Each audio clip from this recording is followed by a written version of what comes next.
রহমতুল্লাহি ওয়া বারাকাতুহু। نحمده ونصلي على رسوله الكريم أما بعد فأعوذ بالله من الشيطان الرجيم بسم الله الرحمن الرحيم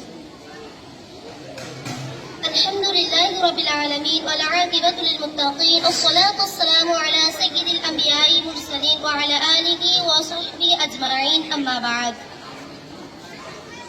সমস্ত প্রশংসাই মহান রব্বুল আলামিনের দরবারে জ্ঞাপন করি, যিনি আমাদেরকে এই পরাধীন ভারতবর্ষকে অত্যাচারী জালেম শাসক তাদের হাত থেকে ছিনিয়ে নিয়ে আমাদের স্বাধীন রূপে আমাদের হাতে তুলে দিয়েছেন।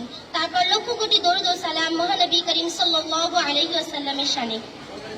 সমস্ত জাতি ধর্ম বর্ণ নির্বিশেষে সকলকে জানাই আমার আন্তরিক ভালোবাসা, শুভেচ্ছা ও শ্রদ্ধা। প্রিয় সাথীগণ, আমরা সকলেই জানি আজ থেকে প্রায় ৮০ বছর পূর্বে এই ভারতবর্ষ ছিল অত্যাচার জালেম শাসকের অধীনে।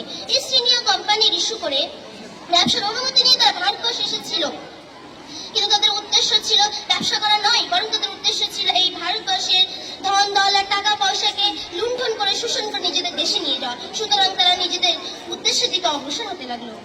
সাথীগণ, কেমন ভাবে দেখুন, তারা ১৬০১ খ্রিস্টাব্দে ইংরেজ সম্রাট তিনি ব্যবসার অনুমতি নিয়ে ভারতবর্ষে এসেছিলেন। তখন ভারতবর্ষে বাদশা ছিলেন সম্রাট জাহাঙ্গীর। তিনি তাদের মনোভাব বুঝতে না পেরে তাদেরকে ব্যবসার অনুমতি দিয়েছিলেন। তাদের প্রতি সুধারণা রেখে প্রতি ৫০০ বর্গমিটার এক একটি জমি এক একটি ইংরেজদের হুকুমতে ন্যস্ত করেছিলেন। তারা যে বেঈমান বদমাইশ নেমোখারাম ছিলেন তিনি সেটি জানতেন না।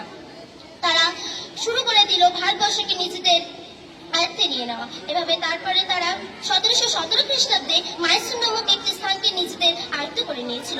১৭৪০ খ্রিস্টাব্দে আর ১৭৫৭ খ্রিস্টাব্দে নবাব সিরাজউদ্দৌলাকে পরাজয় করে তারা অধিক শক্তির অধিকারী হয়েছিলেন। তারপর তারা এই পরাধীন ভারতকে নিজেদের অধীনে করে নিল এবং তাদের নিজেদের উদ্দেশ্য মতো এই ভারতবর্ষের ধন দৌলত টাকা পয়সাকে শোষণ করে লুণ্ঠন করে নিজেদের দেশে নিয়ে যেতে লাগলো। এই ভারতবর্ষের টাকা পয়সা ধন দৌলতকে লুণ্ঠন করে তারা ক্ষান্ত হয়নি, বরং তারা ভারতবর্ষের মানুষের উপরে অত্যাচার বাড়িয়ে দিল। তার প্রতি বাড়ি পিছু ২৫০ টাকা করে কর বসাতে লাগলো, চাষিদেরকে নির্যাস করতে বাধ্য করলো। এমনকি তারা ভারতবাসীদের উপরে এটি বললো যে এই সিদ্ধান্ত নিল যে ভারতবর্ষের মানুষ জন্মদাতা হিসাবে ভারতীয় হলেও তাদের আইন কানুন নিয়ম নীতি কৃষ্টিকালচার হিসাবে হবে। ব্রিটিশ ও ভারতবর্ষের মানুষদেরকে ধর্মীয় স্বাধীনতা দেওয়া হবে না। এই চ্যালেঞ্জের মোকাবিলা করতে বিশ্ববিখ্যাত পণ্ডিত দার্শনিক ভারত গুরু হযরত মাওলানা শাহ ওলিউল্লাহ রহমতুল্লাহ আলাইহ, তিনি তার সুযোগ্য পুত্র শাহ আব্দুল আজিজ দেহরাবী রহমতুল্লাহ আলাইহ, তিনি ভারতবর্ষের সাম্রাজ্য ব্রিটিশের বিরুদ্ধে তিনি ফতোয়া জারি করেছিলেন। সেই ফতোয়াকে তারা বাজেয়াপ্ত করে এবং শাহ ওলিউল্লাহ এই দেখে তিনি তারপর আবার বলেন যে আমরা পরাধীন হলাম, আমরা পরাধীন ভারতের বিরুদ্ধে আমরা স্বাধীনতার উদ্দেশ্যে জিহাদ করা নৈতিক এবং ধর্মনৈতিক কর্তব্য। তখন থেকে শুরু হয়ে গিয়েছিল সাম্রাজ্যবাদী ব্রিটিশ শাসকের বিরুদ্ধে জিহাদ। তাই ১৭৫৭ খ্রিস্টাব্দে ভারত বিখ্যাত বুজুর্গ হাজী ইমদাদুল্লাহ মুহাজির মক্কি রহমতুল্লাহ আলাইহির নেতৃত্বে মাওলানা কাসিম নানতাবি রহমতুল্লাহ আলাইহ, হযরত মাওলানা রশিদ আহমদ গঙ্গোহী রহমতুল্লাহ আলাইহ, হাফিজ জামিন রহমতুল্লাহ প্রমুখ বুজুর্গ স্বামীর ময়দানে সাম্রাজ্যবাদী ব্রিটিশের বিরুদ্ধে জিহাদ করে তাদের তোপ কামান অস্ত্র শস্ত্র ছিনিয়ে নিয়েছিলেন। তাই সেই সময় ইস্ট ইন্ডিয়া কোম্পানি ঘোষণা করেছিল যে সমস্ত মুসলমানের মাথায় থাকবে টুপি, পরনে থাকবে লম্বা জামা ও মুখে থাকবে দাড়ি, সেই সমস্ত মুসলমানকে ধরে যেন ফাঁসি দড়িতে ঝুলিয়ে দেওয়া হয়। তখন সেই সমস্ত ব্রিটিশ প্রশাসক ১-২ সপ্তাহের মধ্যে যে সমস্ত মুসলমানের মাথায় ছিল টুপি, পরনে ছিল লম্বা জামা ও মুখে ছিল দাড়ি, সেই সমস্ত মুসলমানকে ধরে ফাঁসি দড়িতে ঝুলিয়ে দিতে লাগলো। সেই ফাঁসি দড়িতে ঝুলেছিল তার মধ্যে প্রায় ৫,০০০ ছিল আলেম উলামাগণ। সেই সময়ে দিল্লি শহরে ৫০০ ছিল আলেম উলামাগণ।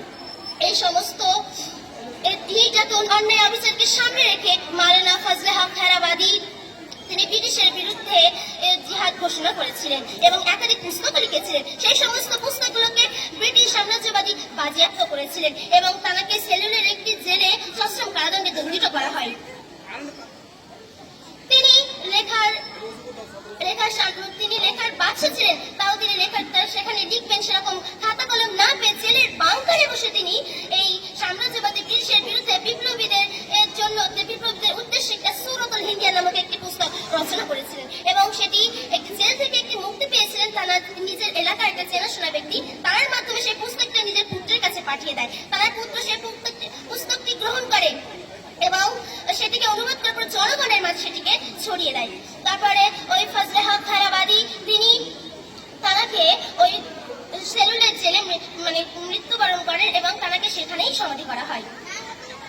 এই অবস্থা দেখে ইংরেজ শাসক বুঝতে পারে যে তাদের বিরুদ্ধে বিপ্লব কমবে না, তাই তারা ঠিক করলো তাদের এই প্রশাসনটা বজায় রাখার জন্য সর্বপ্রথম যেটা করতে হবে সেটা হলো আলেম উলামাগণকে হত্যা করতে হবে এবং তাদেরকে ফাঁসির দড়িতে ঝুলিয়ে দিতে হবে, তাদের সমাজকে নির্মূল করে দিতে হবে। তাই তারা ঠিক করলো যে সমস্ত মুসলমানেরা এই সমস্ত বিপ্লবে যুক্ত হবে তাদেরকে মেরে ফেলবে। তাই তারা এরকম ধীরে ধীরে 1864 খ্রিস্টাব্দ থেকে 1867 খ্রিস্টাব্দ পর্যন্ত প্রায় 14,000 আলেম উলামাগণকে ফাঁসির দড়িতে ঝুলিয়েছে। তাই মিস্টার টমসন তার জীবনীতে লিখেছেন যে জেলের চক থেকে নিয়ে খায়রাবাদ পর্যন্ত একটা সড়ক চলে গেছে, সেখানে দুই পাশে এমন কোনো বৃক্ষ ছিল না যে বৃক্ষে কোনো আলেম উলামাগণকে ফাঁসির দড়িতে ঝোলানো হয়নি। তারপরে দেখা গেল যে ভারতবর্ষে মুসলমানের সংখ্যা কমে গিয়েছে, কারণ ব্রিটিশ সাম্রাজ্যবাদী তাদেরকে হত্যা করে সমূলে নির্মূল করে দিয়েছে এবং মাদ্রাসা মসজিদগুলোকে ভেঙে চূর্ণ বিচূর্ণ করে দিয়েছে। ঠিক তার কয়েক বছর পর অর্থাৎ স্বাধীনতার পূর্বে মাওলানা হোসেন আহমেদ মাদানী তিনি সাম্রাজ্যবাদী ব্রিটিশের বিরুদ্ধে তিনি একটি ঘোষণা করেছিলেন যে তাদের মাধ্যমে তিনি ফতোয়া দিয়েছিলেন যে সাম্রাজ্যবাদী ব্রিটিশের অধীনে চাকরি করা এবং তাদেরকে সাহায্য করা হারাম। এই ফতোয়া শুনে সাম্রাজ্যবাদী ব্রিটিশ তাকে বন্দী করে এবং গুলির অর্ডার দিয়ে দেয়। তার কিছুদিন পরে সেই সাম্রাজ্যবাদী ব্রিটিশের বিরুদ্ধে প্রকাশ্যভাবে একটি জিহাদের ঘোষণা করা, একটি সমাবেশের ঘোষণা করা হয়। সেই সমাবেশে সমস্ত মুসলিম, খ্রিস্টান, জৈন ধর্ম, সে সমস্ত জাতি ধর্ম নির্বিশেষে সমস্ত মানুষ, প্রায় লক্ষ লক্ষ মানুষ এই জনগণের সেখানে সমাবেশ হয়েছিলেন। কিন্তু সকলে জানতো এখানে মাওলানা হোসেন আহমেদ মাদানী তিনি আসবেন না, কারণ তার বিরুদ্ধে গুলি ঘোষণা করা হয়েছে। কিন্তু আল্লাহর কারিশমা দেখুন যে তার নিজের পরোয়া না করে, জানের পরোয়া না করে কাফনের কাপড়টাকে নিজের সঙ্গে করে নিয়ে তিনি কবিতা পড়তে পড়তে স্টেজে উঠে লাগলেন। তিনি যে কবিতাটি পড়েছিলেন যে লিয়ে ফিরতা হ্যায় বুলবুল চোंच में लेकर शहीद नाज की तुरबत कहाँ है, अंग्रेज को खत्म करके कहाँ खिलौना समझकर मुझे बर्बाद ना कर, हम भी किसी के बनाए हुए हैं। তাই হোসেন আহমেদ মাদানী তারাকে দেখে সকলে আশ্চর্যিত হয়ে গেল এবং চতুর্দিক দিয়ে ওই ইংরেজ শাসকরা তার প্রতি গুলি নিক্ষেপ করতে শুরু করলো। কিন্তু আল্লাহর দয়ায়, আল্লাহর অনুগ্রহে একটাও গুলি তাকে স্পর্শ করতে পারলো না। যখন এই ঘটনা দেখলো তখন সাম্রাজ্যবাদী ব্রিটিশ দেখলো যে তাদেরকে তো গুলির মাধ্যমে তাদেরকে কোনো কিছু করা হয়নি, তাই তাদের মাধ্যমে সরকারি একটি মামলা চাপিয়ে দেওয়া হয়। সেই সরকারি মামলায় তাদেরকে 4 বছরের সশ্রম কারাদণ্ডে দণ্ডিত করা হয়। তো তারপর থেকে সমস্ত জাতি, সমস্ত ধর্মের মানুষেরা নিজেদের বুকের টাটকা তরতাজা রক্তকে ভারতবর্ষের মাটিতে দিয়ে নিজেদের জানের পরোয়া না করে সেই ভারতবর্ষের মাটিকে রক্তে রক্তাক্ত করে এই পরাধীন ভারতের স্বাধীনতার পতাকা উত্তোলন করেছিলেন। তারপর থেকে আমরা স্বাধীন ভারত পেয়েছি এবং 15ই আগস্ট হয়ে আমরা 15ই আগস্টটাকে স্বাধীনতা দিবস হিসাবে উদযাপন করে থাকি। সেই সমস্ত বিপ্লবীদেরকে আমার অন্তর থেকে জানাই সম্মান ও শ্রদ্ধা, আর সেই সমস্ত জাতি, ধর্ম, বর্ণ নির্বিশেষে সকলকে জানাই আমার সাধুবাদ। কিন্তু অত্যন্ত দুঃখের বিষয় হলো, অত্যন্ত পরিতাপের বিষয় হলো যে সমস্ত মানুষেরা নিজের জানের পরোয়া না করে নিজেদের ধন সম্পদকে এই ভারতবর্ষের মাটিকে রক্তে রক্তাক্ত করেছিলেন, নিজেদের জীবনটাকে পরোয়া না করে, তাদের ইতিহাসের খাতায় তাদের নাম নেই। আমি সেই সমস্ত সাম্রাজ্যবাদীদেরকে বলতে চাই যে যতই তোমরা মিথ্যাটাকে দিয়ে এই সত্যটাকে ঢাকার চেষ্টা করো না কেন, তোমরা কখনোই পারবে না, কারণ সত্য ঢাকা যায় না, কখনো মিথ্যা দ্বারা কখনো সত্যটাকে ঢাকা যায় না। তারপরে যে এরকম করে অনেক মুসলমান মৃত্যুবরণ করলো। এরকম এর আগে প্রায় 14,000 বছর পূর্বে নবী সাল্লাল্লাহু আলাইহি ওয়াসাল্লাম বলেছিলেন আল হাক্কু নূরুন আল কুফরু বাতিলুন বাতিলুন বাতিলুন আল কুফরু বিজুলমা, যে সত্য হলো দিবালোকের ন্যায় আর মিথ্যা হলো অন্ধকার অমানুষের ন্যায়। সত্য যদি দিবালোকের ন্যায় হয়ে থাকে, দিবালোক তো অন্ধকারকে গ্রাস করতে পারে, কিন্তু অন্ধকার তো দিবালোককে গ্রাস করতে পারে না।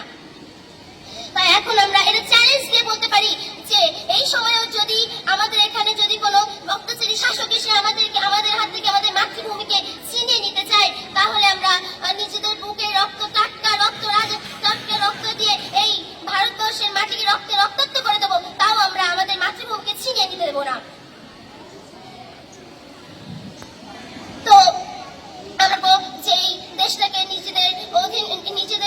নিজেদের রক্ত দিয়ে যেন আমরা এই দেশটাকে বাঁচাতে পারি, এবং যেন আমার যদি পরবর্তীতে কখনো এই মাটিকে যদি নিংড়ানো হয়, তাহলে যেন আমাদের রক্তটা এই মাটি থেকে যেন টপকে টপকে পড়ে। এই বলে আমার সংক্ষিপ্ত বক্তব্য দিতে পারলাম। আলহামদুলিল্লাহি রাব্বিল আলামিন। আসসালামু আলাইকুম।